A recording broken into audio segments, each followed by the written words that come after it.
At work, what's a red flag that only the lower employees will notice? Every boss I've had, from the military to retail sales, who says, "I'm not here to be liked," has been incompetent. It's true you are not there to be friends with everyone, but if you have no people skills, you can't manage people. I was once told by the cleaner, "This place is screwed. I used to change the toilet paper twice a day. Now it's barely twice a week. They're either pooping less, or we're getting fewer clients through the door." She was absolutely correct. The place got extremely downsized within 6 months. A drastic cut in your hours for those who work service jobs. If you go from 5 shifts to 3, then down to 1 or 2, you're going to be fired. They're either waiting for you to get annoyed with the hours and quit, or you're about to be fired. History buffs, what is an overlooked piece of very interesting or funny history? The American Hippo Bill. During a meat crisis in 1910, some American legislators wanted to introduce African hippos to the southern wetlands so we could all enjoy lake cow bacon. Obviously, the bill never passed. Cargo cults. After World War II, some tribes in the Pacific Islands got their first exposure to civilization when American military bases were built. The military would bring supplies and food with them which the villagers liked. When the war ended, cults formed that built new runways, mimicked army drills, and even built straw planes to try and bring back the gods that gave them food, medicine, and supplies. When Cortés conquered the Aztecs, he had thousands of native allies who were more than eager to help because the Aztecs used them as slave and sacrifice farms. People who have had to kill in self-defense, did you ever recover psychologically? What is it like to live with? Back in 2012, 2 men busted in my back door.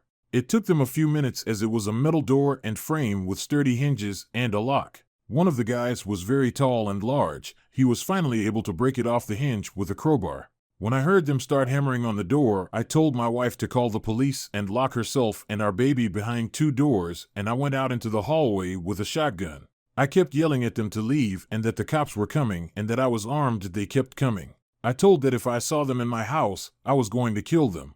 A few seconds later they came around the corner both holding what appeared to be weapons, and I shot the bigger one twice in the chest. The other one just stood there confused, probably trying to process what had just happened. He took 1 step towards me, and I shot him as well. Police showed up about 2 minutes later. Both died at the scene. One had a knife and duct tape, the other had the crowbar. I later found out that the larger one was wanted for some sort of manslaughter charge because he killed his girlfriend a state over.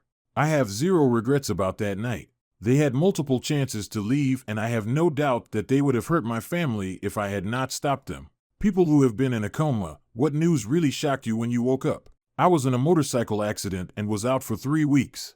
I woke up as the person I am today, not really as the person before, although I have a few of his memories. My hippocampus was damaged, so that accounted for the memory loss. I woke up remembering a lot of school stuff and things I read before, but had a very hard time remembering people. I didn't fully recognize my dad. I had no idea who my mom was. I was apparently dating a really pretty girl, but I have no idea who she was. We tried to make it work, but it was too weird. The old me was too different from the new me, and I felt no connection to her. I did become really good at philosophy and logic for some reason, and I ended up going to college to study it. I have a year left before I can lecture in it. It's still weird sometimes people will approach me and greet me. They know so much about me, but I have no idea who they are. I usually have to explain to them what happened, and things get a little weird sometimes, but I usually end up making, or I suppose remaking, a friend. Psychiatrists, what are the most profound thoughts have you heard from your patients? It had a huge impact on my outlook of life. I used to work at a group home for adults with mental disabilities. One woman in particular was just a genuine angel, always positive, outgoing, and friendly. One time we were at the store and these 2 teenage boys started laughing at her and whispering loudly about the retard. I was getting furious, but she just turned to me and asked if I wanted a bag of Skittles. When we left the store, I mentioned how well she handled herself. She just looked over at me and grinned and said, "I could see you getting mad. I thought maybe Skittles would make you feel better." She's got a far better grasp of how to live than I ever will. I work at a clinic with severely mentally ill patients. I'm just a case manager, but I spend more time with them per month than the psychiatrists do in a year. I'm working with a guy who suffers from severe delusions and paranoia. I asked him once if he might consider that his thoughts might be part of his illness. He said, "Well, I certainly hope not, because my thoughts are most of who I am. I hope I'm not just a sickness on the world." Surprisingly insightful commentary from a guy who pees in coffee cups. People who have experience in military combat, what things depicted in action movies and games are not true. Nothing I've seen in movies is like the combat I experienced, except one thing. The first 20 minutes of Saving Private Ryan gets one thing right: bullet noise. Not the shot a bullet passing close by. It has weight like a piece of incredibly long, thin rebar just appearing out of nowhere right beside you. It gets your undivided attention. Screw the guy who got that right. It drove me right out of the theater. When people say, that is a direct order. Yes, all orders are direct orders. There was never a dynamic where my leadership had to tell me they were serious. I'm a Marine Corps veteran. None of Hollywood is true in real life. Military combat is boring, mixed with seconds of adrenaline. Your weapons jam, you're hungry, tired, and sleepy. The gear is heavy and burdensome. It looks cool on television, but it's all fake. War is 99% boredom and 1% sheer terror. I used to live with an Army Ranger who described being in combat as absolutely terrifying, but only afterwards. In the heat of combat he would default to his training, but only realize how messed up and scary things were after it was all over.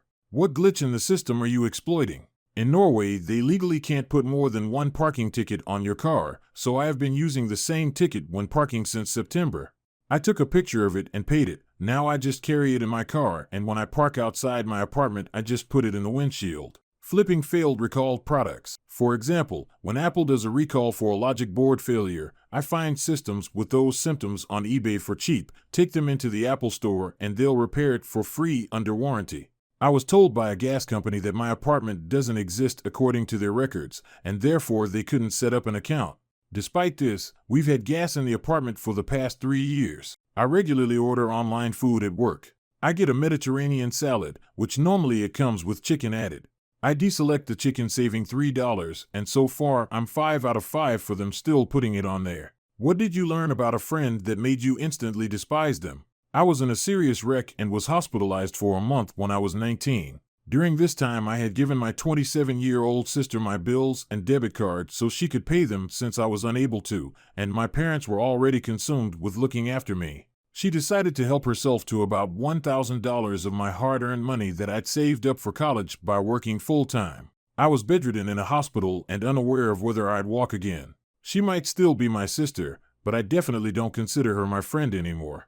I have a severe stutter and it's always hard for me to make friends because during dinner, someone asked my opinion on some random topic and I gave it, despite my stutter making it hard for me to say what I wanted. Later in the evening I was sitting in the living room, and I overhear someone mention me, and I hear my good friend say, "Why did you ask her that question?" I can't stand it when she stutters everything. Like, just shut up and let the normal people talk. I sat there and listened to them laugh and joke about me being dumb, and how they were good people for tolerating me, until finally walking in. They stood there with a look of horror on their faces. My friend softly said, "Oh God, I thought you left." I haven't spoken to her since. What was the dumbest assignment you were given in school? I went to an abstinence-only school district. In 8th grade sexual education, we took brown paper lunch bags, wrote my abstinence on them in magic marker and decorated them, then filled them with slips of paper listing reasons we should stay abstinent. We were encouraged to write things like, "I'll lose my self-respect," "I might get a disease," and so on. Then we had to carry those dumb things around for a week. Our teacher could stop us at any time in class or in the hallway and demand to see it, and we'd lose points for not having it. In high school, we had to write a letter about a rule or policy we didn't like and address it to someone in a high position at a company or in the government. Everyone thought it was just an exercise, so most of us just wrote a letter to the principal about a stupid school rule that we didn't like. It turns out the teacher actually sent every letter without telling us. One at a time we were called into the principal's office and most of the class got detention for it. What was your best, "I could never do that again if I tried it a million times" moment? I ran out of gas while driving full speed once and managed to coast over a mile and come to a stop right at a gas pump. I had a lot on my mind going through a divorce and simply didn't think about filling the gas tank. I didn't even notice I was out of gas until I felt that the acceleration was no longer working. I turned down my music just in time to hear the engine sputter out. I quickly put my car into neutral, turned on the hazard lights, and began coasting as long as I could. By the time I reached the gas station, I was going about 4 miles per hour and had just enough momentum to make it up the embankment and to the pump.